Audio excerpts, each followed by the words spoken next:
Other side से आके हमारे और यहाँ तो इन्होंने पैसा खाया। और दूसरी चीज, उसको थप्पड़ मारे, लड़के को थप्पड़ मारे गए और उस लड़के ने खुद मारा थप्पड़। उसमें हम गवाह हैं, हम सब लोग गवाह हैं, हम से कम 20 लोग गवाह हैं। हमने खुद देखा, हमारी आंखों ने देखा, वीडियो मेरे पास मौजूद है। अगर आप चाहते हो तो वो वीडियो भी मैं वक्त आने पे दिखाऊंगा। लेकिन मैं ये पूछना चाहता हूँ, आज एडमिनिस्ट्रेशन इतनी अंधी हो चुकी है, कहाँ है हमारे लोग, कहाँ है हमारी एडमिनिस्ट्रेशन के थानों के अंदर ऐसा जुल्म हो रहा है और हम लोग बाहर इधर कबूतर बने खड़े हैं सारे। यहाँ पे इतना जुल्म हो रहा है। तभी मैंने सर आपको फोन किया। मैडम ने और लड़के ने कुंडी लगाई है और अंदर उसको मारा है और हम लोग सारे देख रहे हैं। वो लड़का जो है, आजम जो लड़का है, वो अनवर साहब का लड़का है जिनके साथ झगड़ा हुआ है। उनका कोई फैमिली रिलेशन है या कोई आपसी यारी दोस्ती है क्या, हमें नहीं पता। ये कहाँ पे तैनात है? ये सर कहीं और है, ये कहीं और है, हम नहीं जानते इनको, ये कौन है, कहाँ, कहीं और है। पोजीशन क्या है? इनकी SHO है, ये SHO मैडम है। यहाँ पे आके इन्होंने ये हरकत की। इनका नाम क्या है? शीतल नाम है इनका।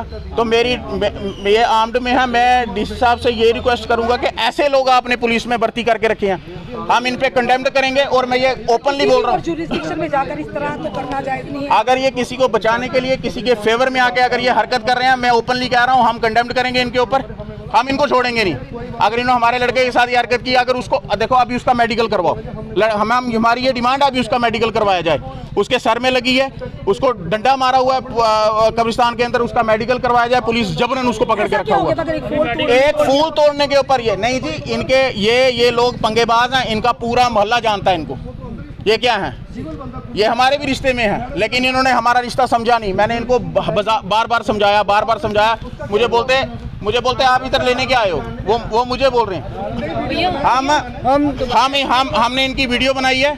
अब मैं आप सबसे भी हाथ जोड़ के ये रिक्वेस्ट करूंगा कि इस वीडियो को शेयर करो, ज्यादा से ज्यादा शेयर करो। इन्होंने ये गंद उठाया हुआ। बताइएगा शुरू से मसला क्या हुआ है? मसला ये होता है मैम, आज ईद का त्यौहार है, सारे लोग कब्रिस्तान जाते हैं सुबह अपने बुजुर्गों की कब्रों पे सलाम दुआ करने के लिए।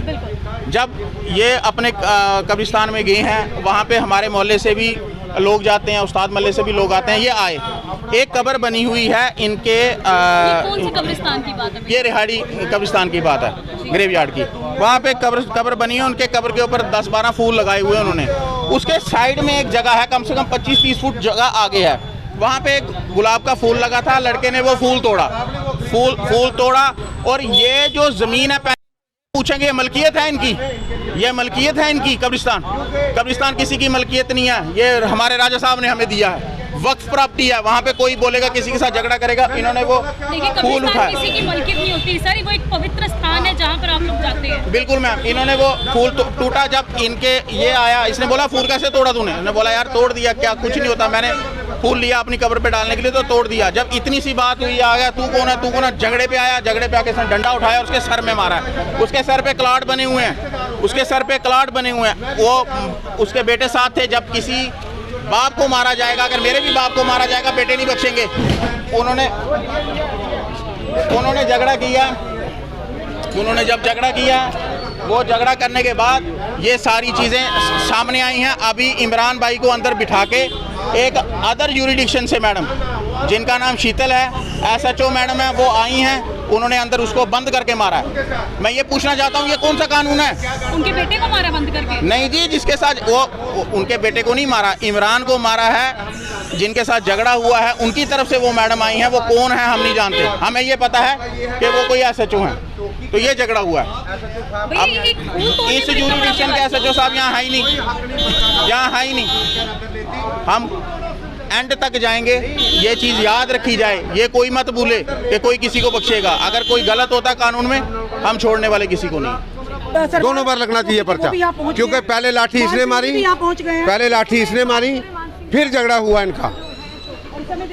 हाँ, वो भाई फूल उसके बाप ने जो कब्रिस्तान खरीद के दिया, फूल तो कब्रिस्तान में दुनिया ने लगाए हैं। आप कोई जाता है, हर जगह फूल लगते हैं। आप कोई जाता है, वो कोई वहाँ से फूल उठाता है तो कब्र पर लगा देते हैं। हाँ, मसला जनाब, लड़के को बुलाया, हम लाए, मैडम आई है अंदर करके, मैडम आई, वो आर्मर की, उसने अंदर खींचा लड़के को, वो उसका बेटा मारने को पड़ गया अंदर। मैडम कौन है उसको खींचने वाली? देखिए समय आप देख रहे हैं ये सवाल पूछ रहे हैं।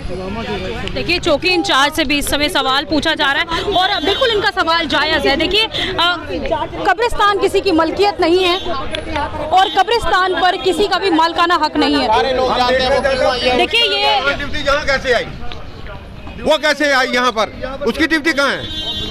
हम उस पर केस करेंगे, हम नहीं छोड़ेंगे मैडम को। मैं अलानिया कहता हूँ मैं नहीं छोड़ूंगा उसको, उसने हमारे बच्चे को अंदर किसी का, हम नहीं छोड़ेंगे उसको, उसका काम ही नहीं। ऐसा जो साहब है यहाँ का थाने का कोई बंदा हो, अगर पुलिस वाले नहीं होते तो वो तो मार ही गए थे अंदर ही। पुलिस वालों, यही चौकी के पुलिस वाला चौराहे के अंदर था, उसी ने बचाया उसको। वो तो उसने चीख मारी अंदर से, तब हम दौड़े, अंदर से उन्होंने कुंडी मारी हुई थी, फिर हमने दरवाजा जोर से खींचा, आवाज़ लगाई पुलिस वाले को। मैंने कहा तो उसको शायद मार रहे हैं, वो चिल्ला रहा अंदर से, फिर उसने कुंडी खोली, वो हमें भी मारने को आ गया। इंस्पेक्टर भी हमें बोलने की चुप करके बैठ, चुप करके बैठ।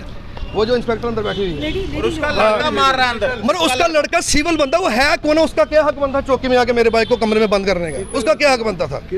शीतल, वो एक आर्मड की है, उसका क्या काम है यहाँ पर? वो कैसे, उसका क्या रिलेशन उसके साथ आई? वो पर्सनली, वो कोई चौकी अफसर थोड़ी थी यहाँ पर लगी हुई। और उसका मैम, और हमने 10 बार उनसे माफी मांगी। पहले जब आए मैंने उसका लड़का अनवर का लड़का आजम, उसने थप्पड़ मारे हैं उसको। मैं ये पूछता हूँ थाने के अंदर मैं थप्पड़ मार सकता हूँ? गंदी लैंग्वेज इस्तेमाल की अंदर। आप इनके कैमरे चेक करो, कैमरे लगे हुए हैं इनके, वो अपने इनके ताया जी हैं, इनको मारने को पड़ गया। वो ये समझाने के अंदर या छोड़ पर इनको। एशियन किड्स बड़ी ब्राह्मणा आपके बच्चों के लिए है एक परफेक्ट चॉइस, क्योंकि यहाँ आपके बच्चों को मिलेगी सेफ्टी के साथ साथ क्वालिटी एजुकेशन।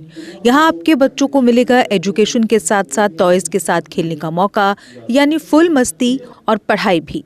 साथ ही आपके बच्चे को दिया जाएगा बड़ी LED स्क्रीन के साथ एक्टिविटीज़ करने का मौका, क्योंकि एशियन किड्स स्कूल में बच्चे नहीं होते हैं बोर। यहाँ आपके बच्चों को करवाई जाएगी इंडोर स्विमिंग पूल में बोटिंग, जबकि एयर कंडीशनर क्लासरूम में बच्चों का मन रहेगा बिल्कुल फ्रेश और तनाव मुक्त। पढ़ाई के साथ साथ बच्चों को खेल गतिविधियों में भी एशियन किड्स करता है शामिल, ताकि बच्चे हर क्षेत्र के लिए रहे तैयार। यहाँ हम मात्र आपके बच्चों को एजुकेशन ही नहीं देते, बल्कि उनके हुनर को भी पहचान देते हैं। रंगारंग कार्यक्रम और बड़ा इंडोर ऑडिटोरियम जहां होती रहती हैं कई प्रकार की एक्टिविटीज़। हम आपके बच्चों को एक सोल्जर की तरह भविष्य की चुनौतियों के लिए करते हैं तैयार, जबकि हर क्षेत्र से आपके बच्चों को स्कूल तक लाने के लिए हमारे पास है बेहतरीन ट्रांसपोर्ट फैसिलिटीज़। और आपके बच्चे की सुरक्षा को देखते हुए पूरे स्कूल परिसर को CCTV सर्विलांस से किया गया है लैस, ताकि आप पूरी तरह से तनाव मुक्त होकर बच्चों को शिक्षा लेने दें। तो फिर किस बात की है देर, आज ही एशियन किड्स में विजिट करें, क्योंकि हमारे यहाँ एडमिशन ओपन हो चुके हैं और लिमिटेड सीट्स ही अवेलेबल है। हमारा पता है Asian kids near Bharti public school, Bari Brahmana. Mobile number 7006135171 9149725087। मैं managing director Asian kids fresher बच्चों के पेरेंट्स से खास तौर पर अपील करना चाहूँगा कि वो अपने बच्चों की एडमिशन कराने से पहले एक बार एशियन किड्स जरूर विजिट करें, आपको अच्छा लगेगा। थैंक यू, धन्यवाद। जम्मू कश्मीर की खबरों के लिए जुड़े रहिए GK अपडेट के साथ।